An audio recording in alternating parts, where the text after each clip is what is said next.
Menes, the expounder, explained the laws of the Krata Rapoa, to which he had to agree. He was then taken in front of the Hierophant, made to kneel, and vowed fidelity with a sword point at his throat. As witness, he called upon the sun, moon, and stars. And where have you heard that before? His eyes were then unbandaged, and he was placed between two spare pillars called bateles, where lay a ladder of 7 steps, behind which were 8 doors of different metals of gradually increasing purity. The Hierophant, then addressing those present, as many Musai are children of the work of celestial investigation, exhorted them to govern their passions and fix their thoughts upon God.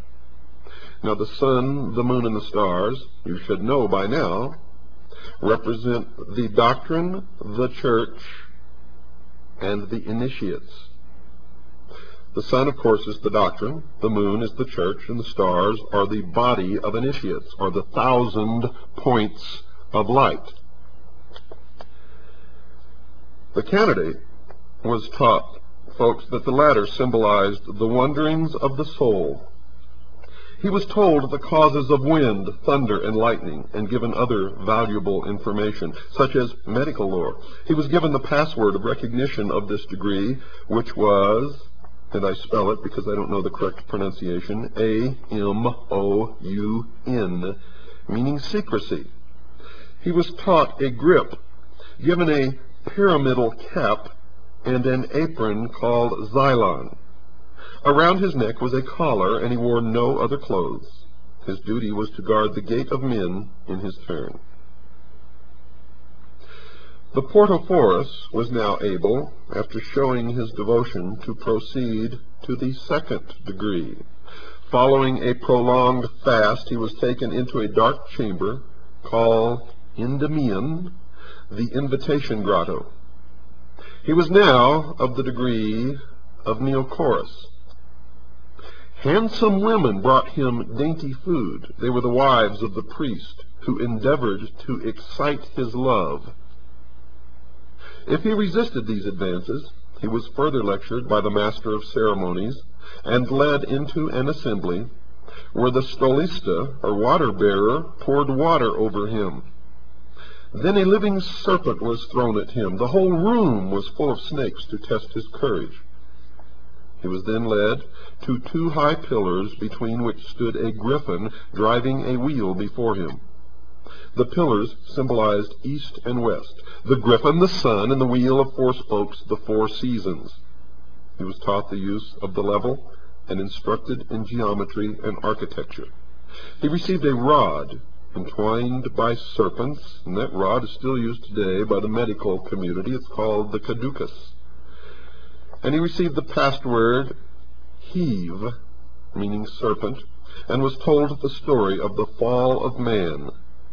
The sign consisted in crossing the arms over the chest, and his duty was to wash the pillars.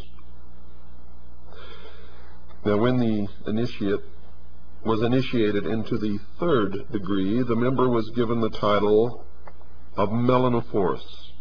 He was led to an anteroom, over whose door was written, Gate of Death. The room was full of copies of embalmed bodies and coffins. Here, too, were a number of dissectors, embalmers, and so on. In the center stood the coffin of Osiris. The Melanophorus was asked if he had had a hand in the assassination of his master.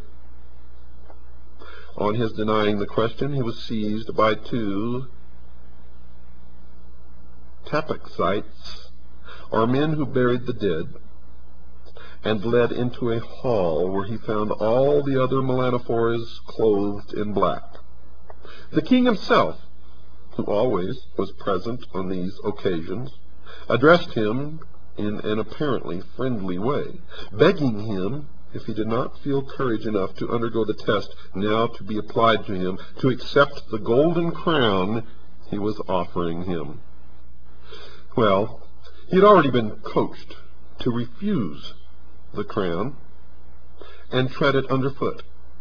At this insult, the king called for revenge. Raising his sacrificial axe, he touched the head of the initiate. And in one famous initiation, the king actually beheaded the man. The two corpse carriers threw him on the ground, and the embalmers wrapped him in bandages. All who were present wept. Now he was led to a gate over which was written, Sanctuary of the Spirits. Now the initiate was not supposed to be beheaded in that one famous initiation. And I don't know what they chalked that up to.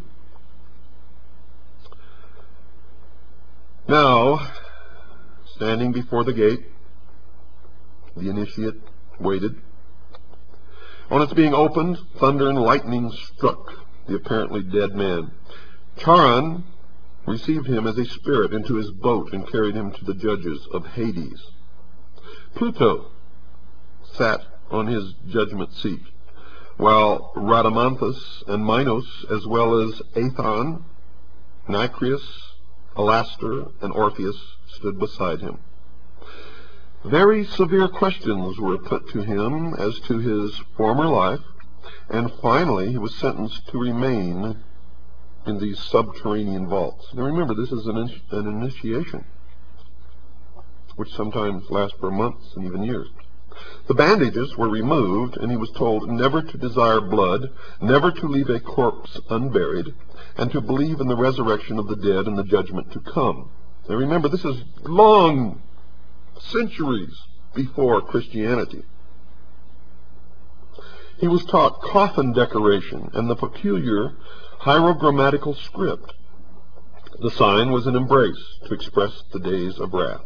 He was kept in these underground chambers until thought fit to proceed to a higher degree. These, quote, days of wrath, unquote, generally lasted for a year and a half, until the initiate was ready for promotion to the 4th degree. The battle of the shades. He was handed a sword and a shield and taken through dark passages. He met certain persons presenting a frightful appearance, carrying torches and serpents. He was attacked with the cry of Panis. He defended himself bravely, but was always taken prisoner. His eyes were bandaged and a cord placed around his neck. Dragging him into a hall, the specters disappeared. He was led into the assembly of initiates, and his eyes unbandaged. Before him he saw a magnificent hall decorated with beautiful paintings. The king and the highest dignitary, the demiurgos, were present.